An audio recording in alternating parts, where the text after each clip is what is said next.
Morning Mysuru. ಬೆಳ್ಳಂಬೆಳಗ್ಗೆ ಮಂಜಿನ ಹನಿ ಕವಿದು ಸೂರ್ಯನ ಕಿರಣಗಳ ಆಗಮನವಾಗ್ತಿದೆ.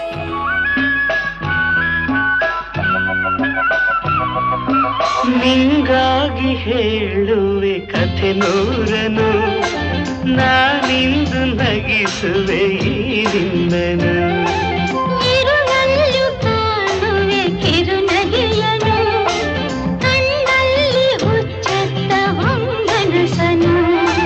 ಜೊತೆಯಾಗಿ ನಡೆವೆ ನಾ ಮಳೆಯರು, ಬಿಡದಂತೆ ಹಿಡಿವೆ ಈ ಕೈಯನು.